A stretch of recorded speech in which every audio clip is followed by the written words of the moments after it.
Hey, it's John here. It's the beginning of episode number 6.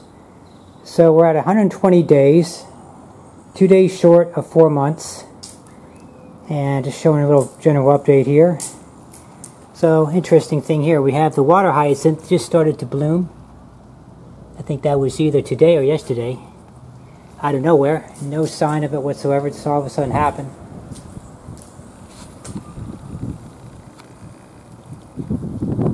That's kind of nice. Hopefully it will fill up this whole area here.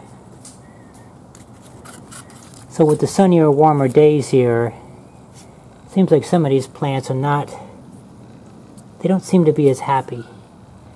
They're kind of just dry. I think it's just too intensive sun here. Like over here, this is not looking so hot. Just a couple weeks ago, it was looking the best it's ever looked. And now it's not looking so great, so I'm not sure what is going on. We had some visible snails in here too. I did add a couple of them. Seems like they were floating around all over the place. I'm not sure if they're eating our plants here or what's happening, but it's not looking so hot either. And the water is continuing to be cloudy. This has been consistent for at least the last 3 weeks now. This is going to be our solution for our pond cloudiness condition that we've been having here lately. I think it's just the fish stirring up the stuff is what they're doing. It could be also bacteria bloom. I'm not exactly sure what it is, but I think this is going to help us out a lot. So what we have here is we have ourselves a filter system, and this is designed for basically this type of pond with fish in it, and this should take a lot of the biomatter that's in there, the fish poo and the decomposing leaves and all the other dirt that's in there. This should do an excellent job of filtering that out. And what we have here is we have a sponge filter, rather large, and then we also have a UV light, powerful UV light that will kill any kind of unwanted bacteria, which could also happen to kind of help the cloudiness formulate. So we should be able to take care of our cloudiness problem. Also, this thing is an interesting it's an interesting fountain as well. So it has, as the water circulates, it sucks the water in through the filter, but it shoots it back out on the top. So it aerates the water, but it also has the different bunch of attachments for different spray patterns on the fountain end of it. So that should be interesting. So I got this thing here opened up and everything. So this is what we have inside here. I did have one little issue here opening this thing up. I thought there, it's pretty obvious that there's 2 clips right here. And I was pulling on it. I thought there was some sort of weird resistance here. Couldn't figure out what it was and just kept pulling on it. And unfortunately, we have some sort of stupid screw that was mounted from below coming up. Which is kind of a stupid design, because you have to be able to open this up and clean it quickly. I don't have time to be screwing around with a screwdriver. That would probably rust too, potentially. So it's kind of a crappy design right off the bat, at least that little element of it. But I mean, we've already broke it, so it's done. It doesn't affect the filter because it's going from outside back to outside here. So it's really not going to, well, actually, this is going to be pressing up against it again. So it's not going to matter as far as letting water squeak past or anything. So anyway, unfortunately, that's one bad element. Is this as far as what we have as far as the filter? Not exactly just a piece of foamy, spongy stuff, really. It's nothing particularly interesting. We'll have to see how that works. And then we have some sort of, we have gravel in these containers. Apparently, I don't know if that's just to keep the weight down. I don't know if that actually has some sort of filter properties or what. And then there's also this guy right here. It's got some sort of like little plastic piece. I don't know if you can see what's going on. There's like these circular plastic pieces.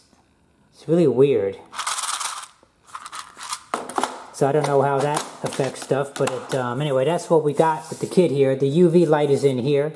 Should be a once lifetime kind of bulb right there. I mean, we're not going to be using it that often, and 2 hours a day probably, or 1 hour a day, or whatever it takes to keep the water clear. I want to have kind of a lower key kind of fountain. I like this pattern the most. The other ones tend to shoot up, and I don't really want it spraying up in the air. It's just going to cause further evaporation. So anyway, that's what we got here.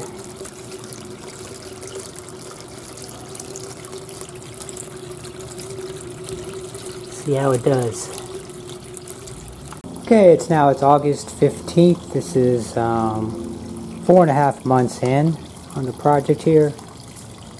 So we're having another catastrophe again. Generally, most things are doing well.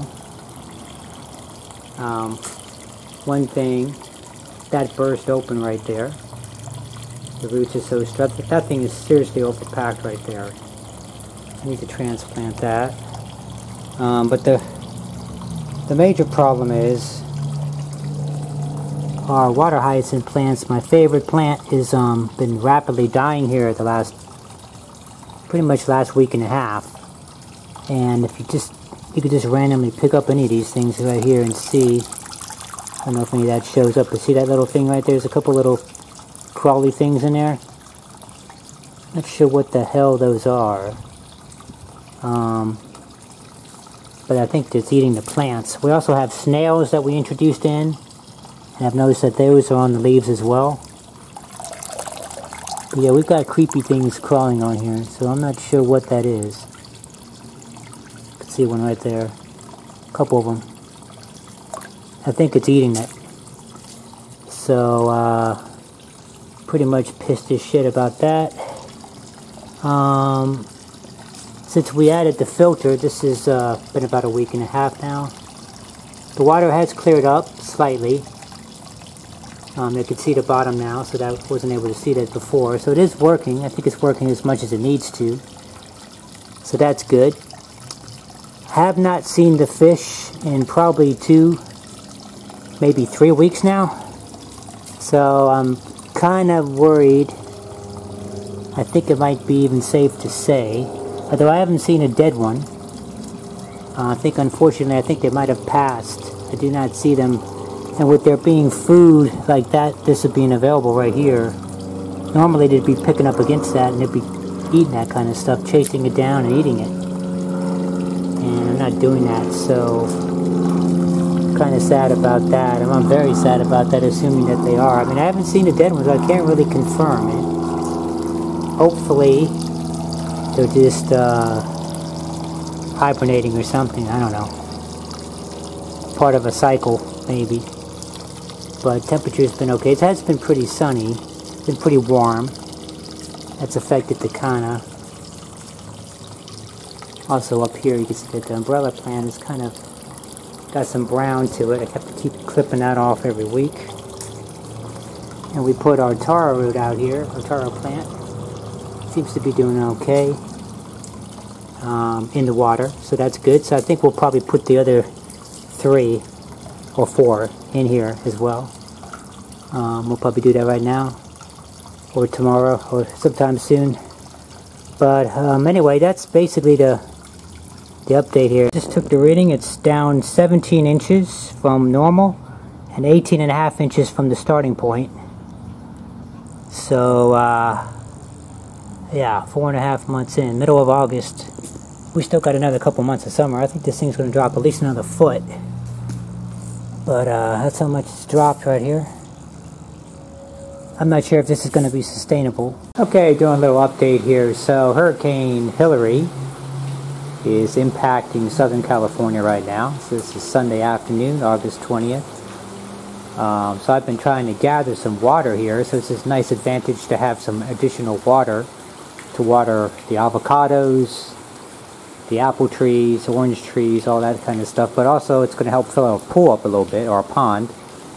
And so that's a nice benefit, midsummer. Interesting thing just happened here. So I put my taro plants out here just right a few minutes ago. As I was doing so, felt a little weak in the knees here, and as I was bending down here, I just kind of saw, well, what's going on with that? And then I put my hands on the thing, and basically the ground was shaking. So kind of an interesting experience. And then waves were forming on the whole pond here. So yeah, experiencing our first earthquake here just a few minutes ago. That was interesting. First here in Southern California, not the first ever. I've experienced them before in Seattle, but first time here. So I would guess that that's probably about a 5.0. It was a pretty significant one, one that you feel, but not necessarily, you know, buildings falling down, just significant movement. Interesting experience though. One thing we're doing here is we're gathering water. You can see some of this is dripping right here, so I'm trying to magnify our intake here of water, collecting it off the roof. I haven't done any downspout modifications yet. I want to do that where I just have it basically modify it and just have it shoot out. But what I'm doing right now is I have water barrels and I'm collecting water, and so this is what this is coming from. It's coming from an uphill water barrel, the downspout essentially. System is at here, so we got some nice rain collection happening right here. And so I had the pump on earlier. It only takes about 2 minutes to empty that down, but as you can see, it's unplugged right now, still spitting out water. So this is a nice benefit, because that way you don't have to have the pump on all the time. I guess it's a siphon type system. Maybe it's slightly downhill, so once it starts going, it keeps going. So that's interesting. We're expecting heavy rain later today. I'm like to try to capture as much of it as possible off the roof to magnify it to get our pond level back up. We're expecting 1 or 2 inches, so if we can double that or triple that into our pond, it would be very beneficial. It's coming down a little bit more moderate now, so now it's really gushing out. It does a pretty good job of transferring the water over. So here's what it's looking like a few hours later. It's drained about 1.5 inches already. I've had the pump on for the last couple hours, so it's just pumping away.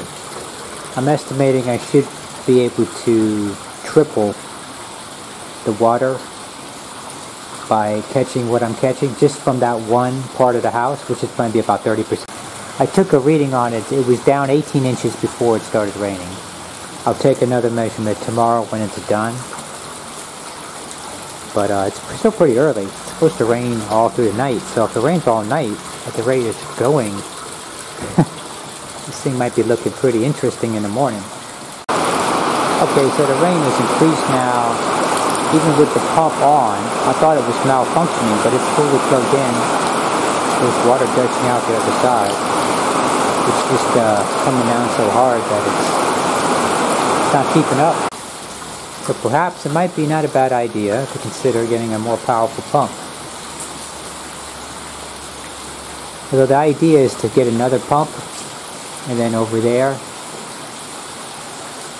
at that location, which of course is overflowing, if I could put a pump in there and then pipe it in over there, I think I'd have myself a pretty good collection. I mean, I don't have to over collect, I just have to collect the most I can, enough to get it full. Okay, so things have gotten a little bit crazy here. It just rained like about 1 inch in the last hour here. It's crazy. That bucket wasn't even, it was already 1/2 inch after I put that bucket there, so it's like we're up around 2.5 inches here. And it's not even nighttime yet. So I don't know how far this is going to go. You can see our pool is filling up very nicely. Over here it's going to be over. Actually, it is in fact overflowing. It looks like it's starting to going out the overflow right there. So now at this point, this is catching water and adding to the pool down here. So here we are the morning after. So we've got about 4 inches of rain in about 11 hours. And maybe 1/4 inch overnight. This thing's currently measuring 4 3/4, but it's a little bit tapered, so I took that into account. It's 9 inches on the top, 8 inches on the bottom. So about 10% difference, so I figure about 4 1/4. I have the rain gauge too as well. It says about the same. So here we are. So I took a measurement of the pond before. It was 18 inches, negative 18 inches, and now it's negative 7 inches. So we gained about 11 inches off of 4 inches of rain. So because we have our pump that pumped in additional amount of water there, it got us another, almost tripled our gain. Okay, it's September 1st, so this is the 5-month update. Got some bad news here. Well, good and bad news. Mexican petunia mysteriously died. No particular reason that I can tell. Also, my favorite plant, the water hyacinth, has pretty much been all but wiped out completely, which is kind of depressing. I'm not sure what happened. Right after they flowered, it's like they started dying, and it just kept on dying. So I suspect it may be the snails that I introduced in here, as every time I pick the dead leaves off, there's like little tiny baby snails in there.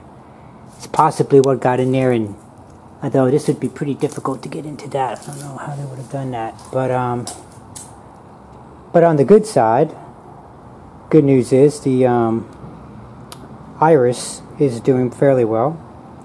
But what's even better news is the silver lace is just done outstanding, as you can tell. It never stops blooming, which is crazy, because when the water hyacinth bloomed, they only bloomed for like 2 days at a time. That was it. And they quickly died. But these guys just ever bloom. It's unbelievable. It's been basically 5 months of this. Just so that's excellent. I think what we're going to do in the fall, a couple months from now, I think what we'll do is we'll divide these up, split them into 2 different pots, and then that way they have a little more breathing room. And we'll fill this whole thing up around the perimeter. And also this plant over here, I forgot the name of it. This guy has grown pretty much twice its size.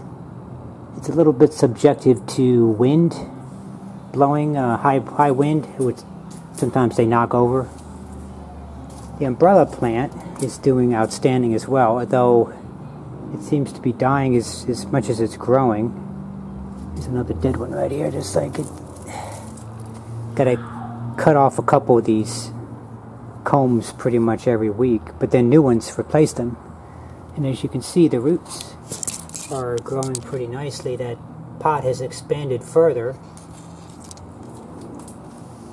So we're definitely going to divide that into probably 3 plants at this point, because it's just so massively overpacked in there. Give it some room to grow, but it is growing nicely, so that's good. And then the canna is kind of just holding its own here. It just doesn't seem to want to grow much more than about that height there. Expect that will probably die back in the winter, but that's a couple months away, or 3 months away. And then emerge again in the spring. And then our taro plants have, I just put these 2 out here, actually today. The first reaction is the leaves will drop, or they'll die, but then they'll put out a new leaf, and it'll be a better. Like so, this one over here was the first example, and that one's doing quite nicely. That's been in there for a couple weeks now, and it's doing just fine in the water, and seems to be adapting in there nicely. So these others should do the same thing. And what else? Okay, so cloudy water is still continuing despite having the water filter on, although I did turn it off. It seemed to have gotten a little bit better. I turned it off last week, last week and a half after the big rain event. So that should do it for this episode. Hope you guys enjoyed it. Please like and subscribe if you have. More updates to come.